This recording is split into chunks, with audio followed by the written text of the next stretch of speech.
Hey all, it's Erin from SURJ again. We are living in a time where weeks feel like years. Does anyone remember last week? Last week was the State of the Union, and much of that speech was quite predictable. The usual Trump routine. He was fabricating things, telling tall tales, spewing racism in a record-setting 100-minute speech. Now, there was some commendable noise from some congressional Democrats standing up. Shout out to Al Green from Texas. But overall, I got to say that the vibe was not rousing opposition, from the Democrats. And really disappointingly, Elise Slotkin, who gave the official Democratic response, opened up by referencing Ronald Reagan and then did the tired, kind of washed up routine of attacking identity politics. So, this is all connected to a much broader problem that I want to address. And this is the ongoing challenge of the establishment Democrats drawing the exact wrong conclusion from the 2024 election, namely that a hard swing to the right is going to save them. So, a few weeks ago, there's an organization called Third Way, which is, I have to say, the premier organization for centrist Democrats. They organized a high power summit. There were lobbyists, politicians, Democratic Party officials, and they called it the Comeback Retreat. They wrote up a memo of this work, and it was leaked by Politico last week. And so, under the guise of winning back the working class, they offer a number of what I find disturbing, misguided, and frankly, sometimes unintentionally funny solutions to the very real challenges the Dems and therefore we all have in this moment. So, to be fair, Third Way does get a couple things right. So, the basic premise of the memo is that the Democratic Party needs to win back working class voters. We agree. The majority of white voters have not voted for the Democrat in a presidential election since the Voting Rights Act passed in 1964. Our opposition has successfully moved large numbers of working people, the vast majority of them white, away from the Democrats over these last decades by doing two things. One is running what they called the Southern strategy, which was an explicit strategy to stoke white racism as a path to gaining governing power. And by two, attacking labor unions and weakening them substantially. Now, labor unions are the largest multiracial working class organizations we have in this movement. And so by doing these two things, they have successfully de-aligned, you might have heard this word before, de-aligned the working class, right? We think that that's a problem, just like Third Way does. We also agree that some of the ways to address these challenges are to speak to people's bread and butter issues and some of their economic challenges. However, the memo contains sharp attacks on those of us who are standing up for trans youth, communities of color, immigrant workers, and progressives and the left more generally. I'm sorry, but I don't see how the Democratic Party wins without us.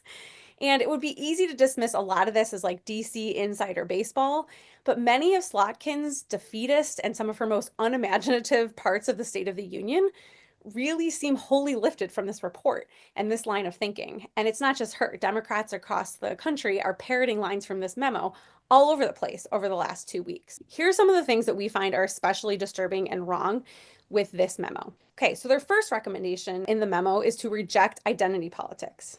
So let's be clear.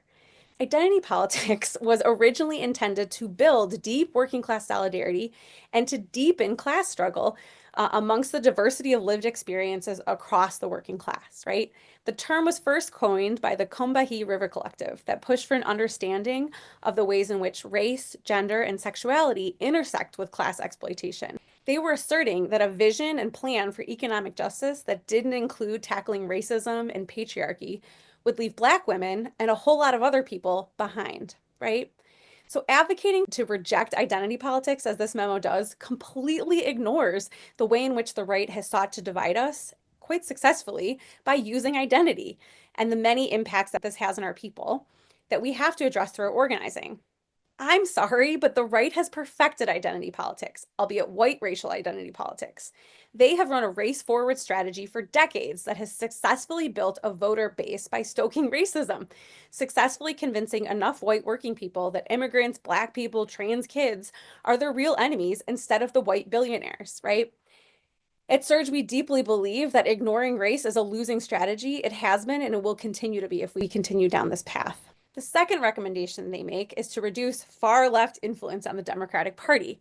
The assertion that the left has enormous influence on the Democratic Party is outright delusional. Sadly, progressive organizations have very little power over the Democratic Party. The reality is that the center of gravity and decisions about where the vast majority of resources are allocated are made by a very small number of people who are deeply connected to wealth. 50 donors alone accounted for $750 million in contributions to the Democratic Party in 2024. That's a whole lot of concentrated power. The memo also somehow attacks small dollar fundraising, paradoxically saying that large bodies of working and middle class people, quote, their preferences may not align with the broader electorate. I'm sorry, but who else can speak for the people but the people? The third wild thing that this memo does is somehow manage to say both that one, it's bad that Democrats are vilifying wealth, and two, that Democrats have disconnected and elitist messaging. I would argue a core way in which the Democrats are out of touch with working people is that they fail to lay blame for people suffering where it belongs, at the feet of corporate America, Wall Street, and the billionaire class. But because that is the vast majority of their donor base, they won't do that. So, what is the punchline here? There's a very small but influential group of people who want the Democratic Party to essentially double down on the losing strategy that cost them the White House in 2016 and then again last year. At SURJ, we instead see a different road, one where bold progressive wave can come rolling back in the midterms as they did in 2018. Alongside that wave, pushing from below are vibrant and big social movements in the streets, neighborhoods, and workplaces.